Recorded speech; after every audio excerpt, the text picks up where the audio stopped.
Hey everybody, Fishman here. Welcome to the video.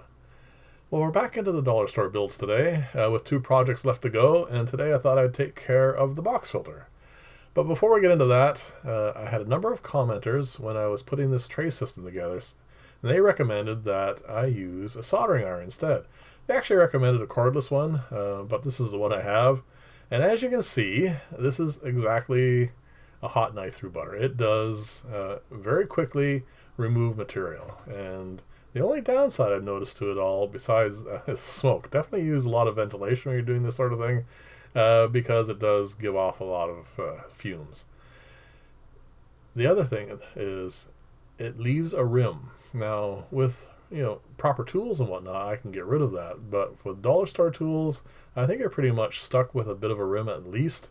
But it does do the job, and I think the water will flow through this quite nicely. And like I said, other than the smoke and that rim, there's no real downside to this. So I thought as this box filter build progresses, I would try using the soldering iron in a couple places as well, just to show you that. And of course, leave comments below as to what you think about this. I personally prefer the drill, obviously, but again, as we go along through this, I want to mention a few ways of making cheap builds, but not necessarily going all the way down to the level of a dollar store. There are inexpensive tools, and there's ways of doing this sort of cut on something that won't leave this ugly rim and really wouldn't cost much more than a dollar store.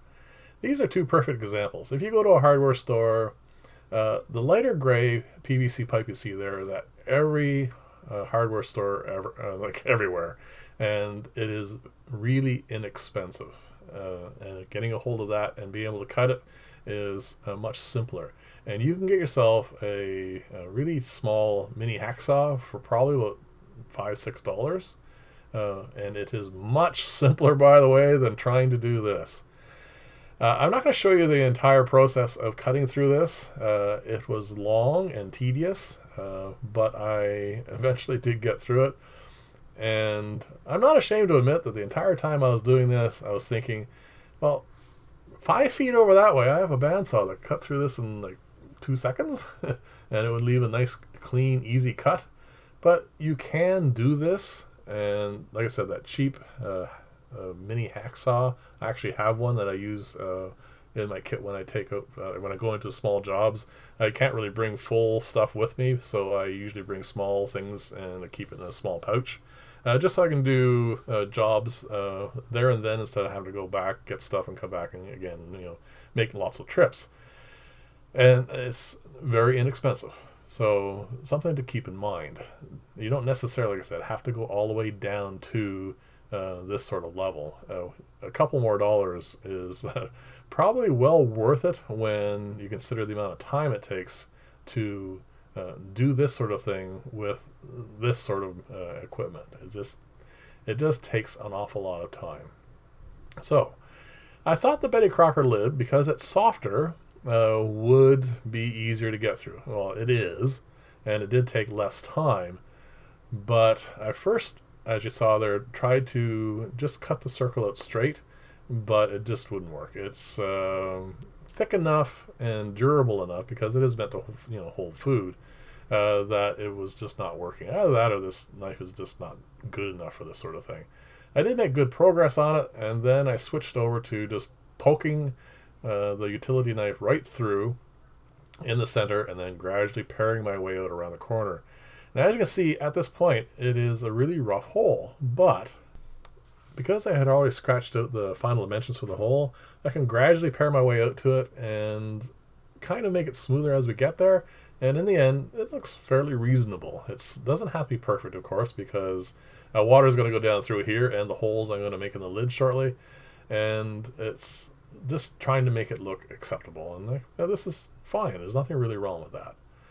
So I'm not going to actually cut it to its final dimensions yet, because I'm not sure how far into the filter this turkey baster is going to go. And because it's tapered, it will alter where I need to adjust that lid to. So I'm going to leave that to the end. Now, I don't need to put these holes in here, but I thought I would, simply to show you how easy it is to do with a soldering iron. There's no way I could do this with a utility knife. I could do, obviously, easily with a handheld drill or with any of the other equipment I have, but I tried to keep it within the parameters of suggestions I've gotten so far. And also because there's just no way I could make reasonable looking holes in this lid with a utility knife. It's just not possible. So these are acceptable. And again, it was very, very easy to do.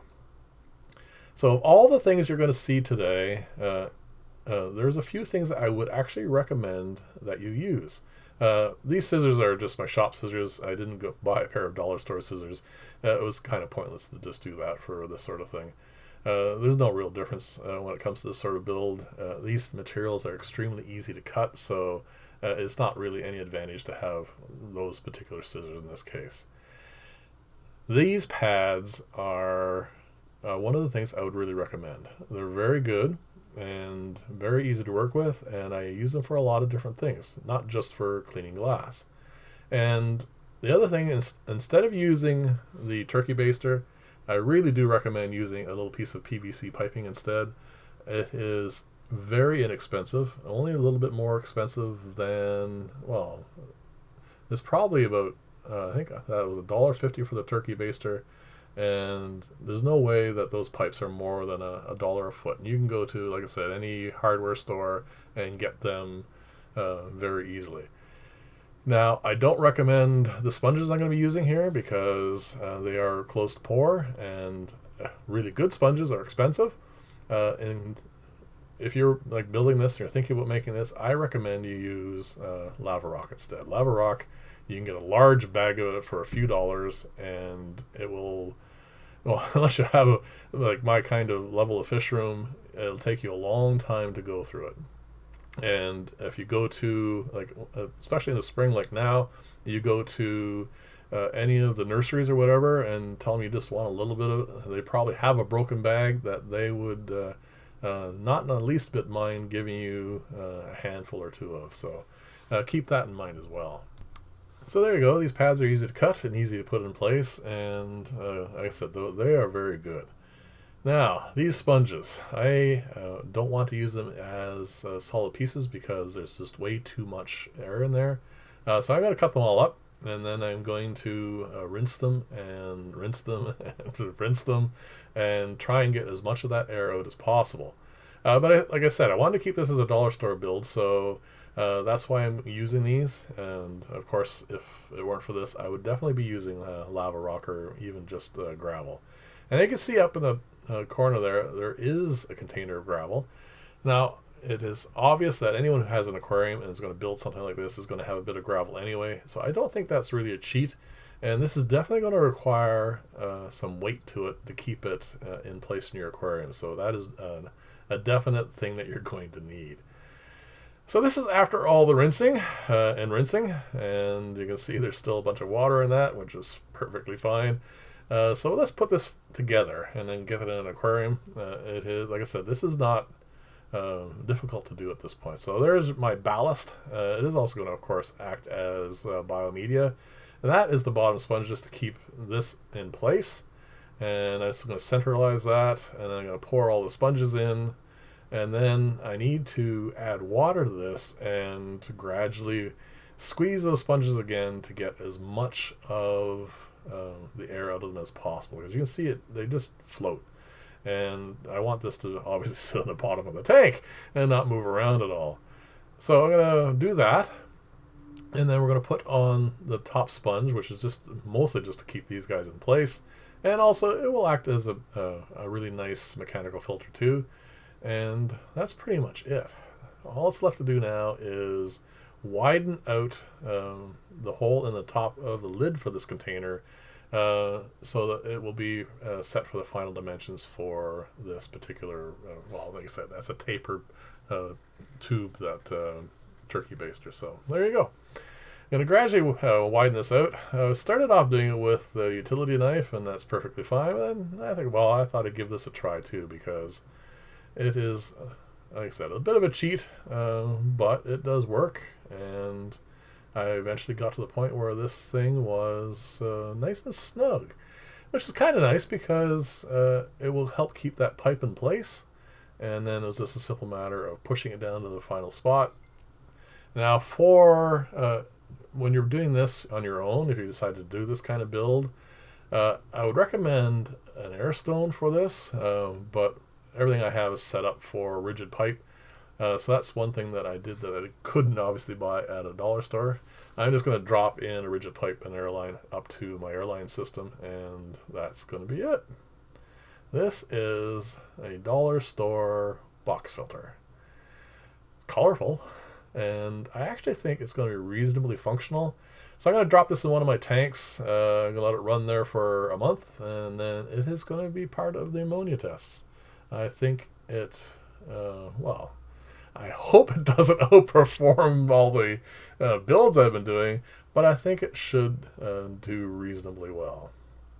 So just get the air into this thing, drop an airline tubing in it, and that is that. It is a very simple build, and there's simply nothing wrong with it. I mean, like I said, this is not something that's horribly unsightly, and of course if you use lava rock instead, it would be perfectly fine. So definitely in the comments below, let me know what you think of this build and any kind of recommendations for changes and any kind of cheap things that you come up with yourself on this sort of thing as well. That's always recommended. And so far, it's at 95% positive for doing a as close to zero aquarium setup as possible. So let me know what you think that should entail as well. What would be an acceptable cost for like setting up an aquarium for you guys? I mean, I could do zero, but zero would require a certain number of conditions and a lot of patience. But if you don't mind a small cost, then it actually does allow for a lot more variability. So anyway, let me know. And as always, thank you very much for watching. I'll see you in the next video, and bye for now.